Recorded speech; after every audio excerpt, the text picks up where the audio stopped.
Good morning, student.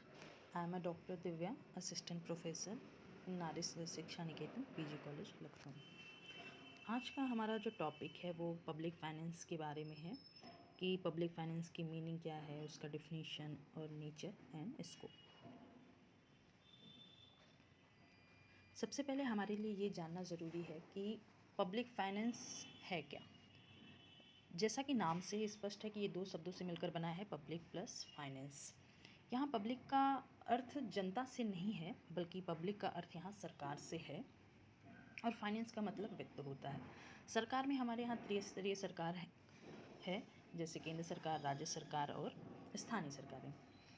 तो public finance जो है वो अर्थशास्त्र का एक ब्रांच है, एक शाखा है जिसके अंतर्गत हम सरकार के क्रियाओं का, सरकार की आय और व्यय और उसके समायोजनों का अर्थव्यवस्था के समष्टि भावी चरों या मैक्रो इकोनॉमिक वेरिएबल्स पर क्या प्रभाव पड़ रहा है, जैसे कि employment, price level, income distribution, economic growth etcetera आदि पर क्या प्रभाव पड़ रहा है, इसी चीज़ का अध्ययन हम पब्लिक फाइनेंस के अंतर्गत करते हैं।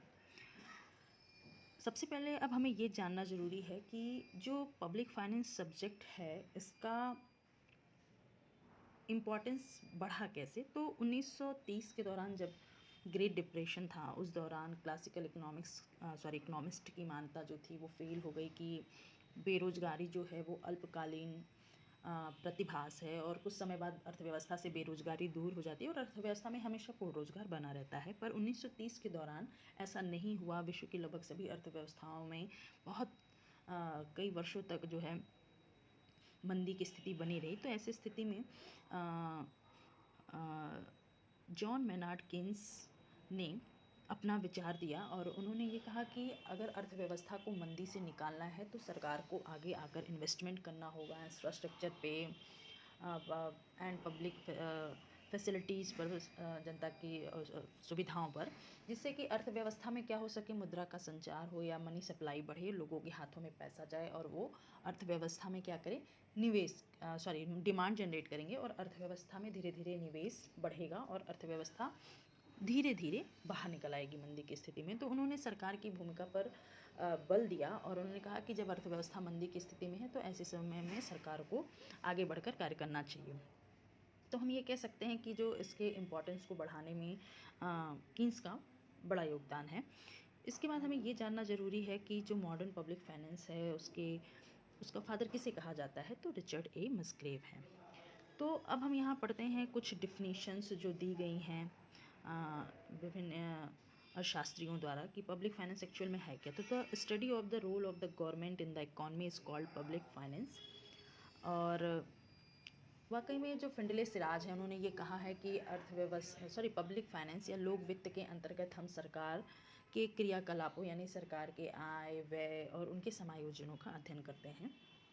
फिंडले सिराज हैं, डाल्टन है, लगभग सबकी परिभाषा एक जैसी है। किसी ने कहा है कि सरकारी अधिकारियों द्वारा जो कार्य किए जाते हैं उनका अध्ययन जो है पब्लिक फाइनेंस के अंतर्गत किया जाता है। यहाँ पे हम यह अध्ययन करेंगे कि जो मस्ग्रेव थे उन्होंने सरकार के जो इंटरवेंशन है, उन्होंने कहा कि जब अर्थव्यवस्था हमारी फेल हो जाती है या मार्केट हमारा फेल हो जाता है तो ऐसी स्थिति में सरकार का इंटरवेंशन तो मस्ट हो जाता है। और यहाँ पे सरकार के कार्यों को 3 भागों में उन्होंने बांटा है। पहला है द एलोकेशन ऑफ रिसोर्सेज, दूसरा है the distribution of goods and services and तीसरा है द स्टेबलाइजेशन ऑफ इकोनॉमी। अब हम ये डिस्कस करेंगे कि क्या है डिफिनेशन ऑफ पब्लिक फाइनेंस। तो according to Dalton, public finance is the concern with the income and expenditure of public authorities and with the adjustment of one to another. यानी पब्लिक फाइनेंस के अंतर्गत हम पब्लिक जो अथॉरिटीज़ हैं उनके इनकम और एक्सपेंडिचर और उसका जो एडजस्टमेंट है, इन चीज़ों का अध्ययन करते हैं।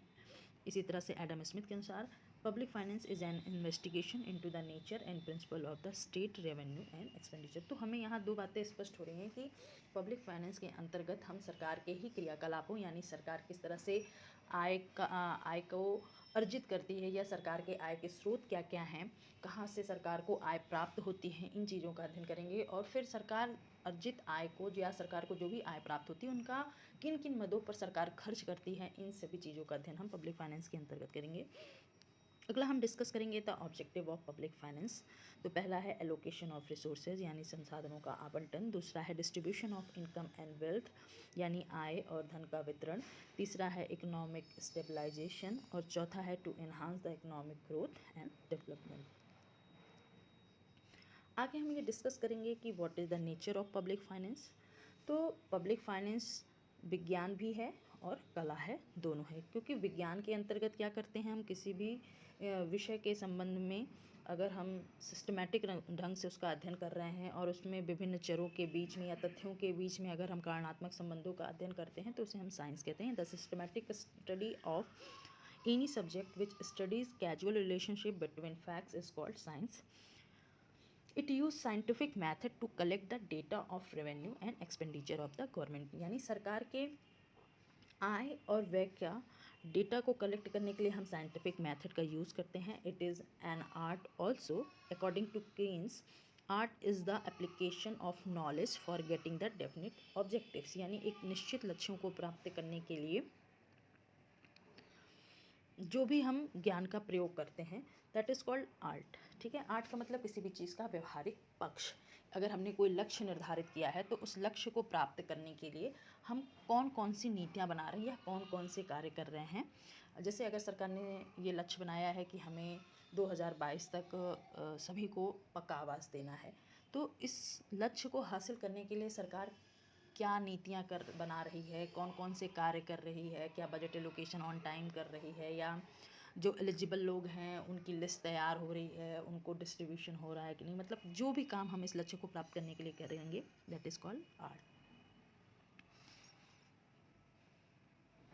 जैसे physical policy is the vital part of the public finance which aim is to achieve economic stability through taxation, public expenditure and public debt. In short, it can be said that public finance is science and art both. It is normative as well as positive science. यहाँ हम दो शब्दों का नाम सुन रहे हैं, एक normative science, एक पॉजिटिव साइंस। नॉर्मेटिव का मतलब है आदर्शात्मक विज्ञान, पॉजिटिव का मतलब है सकारात्मक विज्ञान। आदर्शात्मक विज्ञान हमें ये बताता है कि क्या होना चाहिए और सकारात्मक विज्ञान हमें ये बताता है कि वह क्या है। यानी अगर अर्थव्यवस्था में इन्फ्लेशन की स्थिति है तो पॉजिटिव साइंस के अंतर्गत हमें ये बताया जाएगा कि अर्थव्यवस्था में इन्फ्लेशन रेट हाई है, इस समय वस्तुओं की कीमतें बढ़ी हुई हैं और ग्रोथ रेट कम है इकॉनमी का। तो इसे अगर मतलब कोई भी चीज़ जैसी है उसको एज इट इज़ बता देना, उसको कहते हैं हम पॉजिटिव साइंस। पर अर्थव्यवस्था में मुद्रास्फीति कितनी होनी चाहिए ये बताने का काम जो है नॉर्मेटिव साइंस के अंतर्गत किया जाता है।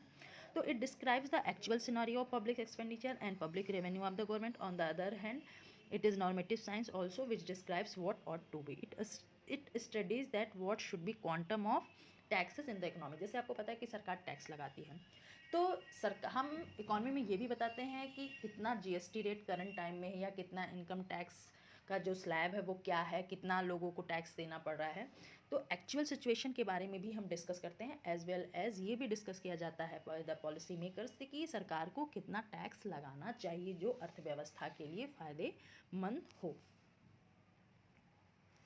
अगला हम डिस्कस करेंगे the scope of public finance, यानी पब्लिक फाइनेंस के अंतर्गत हम किन किन चीज़ों के बारे में पढ़ेंगे। तो जैसा कि हम लोगों ने पहले भी डिस्कस किया है कि पब्लिक फाइनेंस के अंतर्गत हम सरकार के क्रियाकलापों का अर्थव्यवस्था के समष्टि भावी चरों पर क्या प्रभाव पड़ रहा है, इन्हीं चीज़ों का अध्ययन हम पब्लिक फाइनेंस के अंतर्गत करेंगे। तो आपको पता है कि सरकार पब्लिक फाइनेंस के स्कोप के अंतर्गत आप पब्लिक रेवेन्यू के बारे में पढ़ेंगे, यानी सरकार के आय के स्रोत, सार्वजनिक आय के स्रोत क्या क्या हैं, जैसे टैक्स है, शुल्क है, सरकारी कंपनियों से जो लाभ मिलता है इत्यादि।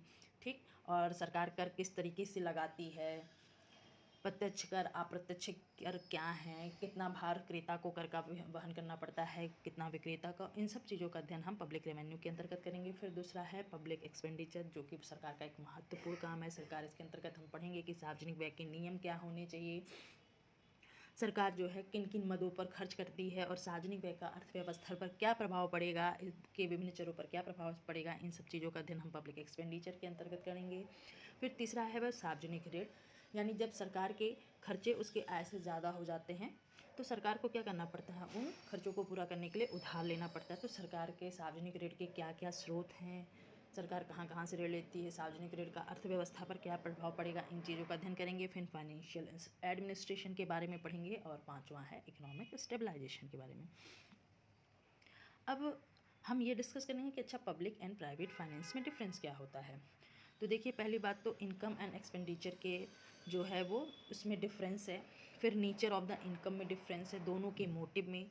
क्योंकि देखिए जो सरकार होती है वो पहले अपने खर्चों को देखती है और उसके अनुसार अपने आय के स्रोतों के बारे में विचार करती है, जबकि जो निजी व्यक्ति होता है वो सबसे पहले अपनी इनकम को देखता है, फिर अपने खर्चे का निर्धारण करता है।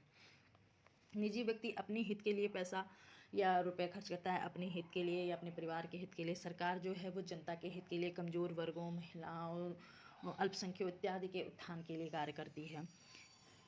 सरकार के पास लोन का जो स्रोत है, उधार लेने के स्रोत विभिन्न हैं, पर निजी व्यक्ति केवल बैंकों से, अपने आस पड़ोस रिश्तेदारों इत्यादि से लोन ले सकता है।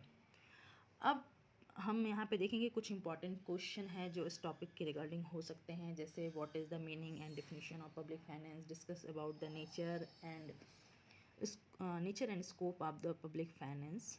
यहाँ पे कुछ ऑब्जेक्टिव क्वेश्चन हैं जो आप लोग इसे सॉल्व करेंगे तो ये आपके लिए हेल्पफुल होगा। Thank you so much.